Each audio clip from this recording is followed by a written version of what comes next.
Monday at 7, starting with Celebrity Squares. There you see them, 9 famous faces, all framed and fitted up. A Cold Shoulder at 7:30. I knew it. Morning, Mrs. Duckworth.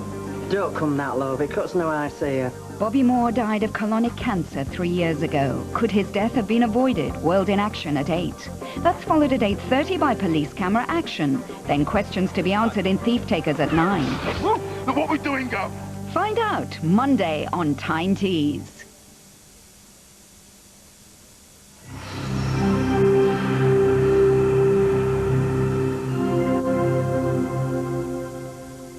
You're watching Tyne Tees Television, serving the North East. Now it's time for the news with Kim Ingalls and Jonathan Morell. Hello and welcome to the North East News Centre. The main headlines tonight here on Tyne Tees News. New life for Parsons. Siemens could step in to save some of the 1,700 jobs on Tyneside. And new life for Kimberley. The region's 50th child heart transplant goes home for National Transplant Week. Plus, the music world gathers on Tyneside to say goodbye to former Animal star Chas Chandler. He was larger than life, and he lived life to the full. And everybody who knew him knew he was like that, and that's why people loved him. They loved him for it.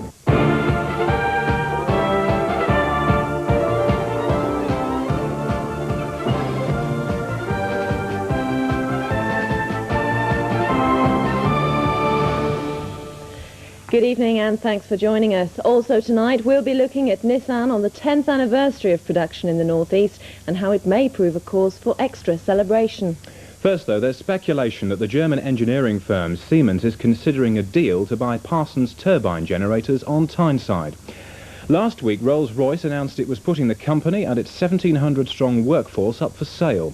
Today, Parsons announced that a new management team is fielding prospective offers, and unions held talks with city councillors to get their backing for a rescue campaign. There's increasing speculation that Siemens has contacted Parsons to discuss a deal. Parsons won't confirm the news, but say there has been some initial interest in the sale of the Newcastle factory. It's already doing subcontract work for a Siemens subsidiary, and the German company's in the process of building a new semiconductor plant on North Tyneside. At Newcastle Civic Centre today, unions held a meeting with city councillors to try and secure support for the 2,000-strong workforce. Rock stars from around the world flew into Tyneside today for the funeral of Chas Chandler, former bass guitarist of the 60s group The Animals. Among the hundreds of mourners who crowded into St George's Church in colour coats was the father of Jimi Hendrix, who was on his way to visit his son's former manager when Chas Chandler died last week. Chas Chandler's wife and his 4 children led the funeral procession on foot to St George's Church from the family home nearby. Among the celebrities gathered to pay their last respects was fellow Tyneside rock singer and actor Jimmy Nail and members of the former Animals band, including their former roadie, Tappy Wright, who now runs a nightclub in Whitley Bay. He could have lived in Florida or California like many other Geordie pop stars, but no, he chose to live in his hometown with his family. I'll miss him and I loved him, and it's a very sad day for everyone in the North East to lose Chas Chandler. The 600-seat church was about 3/4 full for the hour-long service, which was barred to cameras.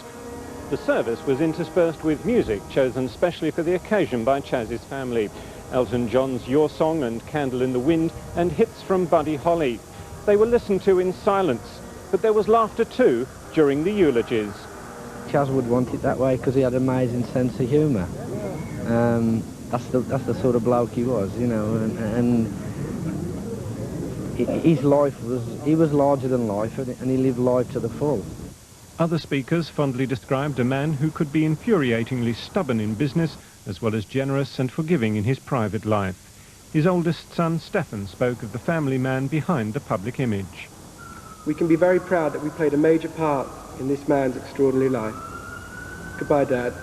We love you very much, and we'll miss you greatly. Among family friends gathering for a reception after the service was a man who had waited 30 years to meet Chas and arrived one day too late. Al Hendricks left his home in Seattle to meet the manager of his famous son for the first time, only to be told he died the day before. He said he was a great guy, producer, whatever, and he got along with him real good. Noel Redding, the former bass player with the Jimi Hendrix Experience, interrupted a world tour to attend a funeral. I knew the guy for 30 years. It was an amazing shock when he died. But he was a gentleman and he basically created the Jimi Hendrix Experience. Chas Chandler was buried in a private family ceremony at Tynemouth. Now there are plans to stage an all-star rock concert in the Newcastle Arena, his lasting memorial. Ron Branscombe. Well, we're going to take a break now, but stay with us for lots more news in the second half.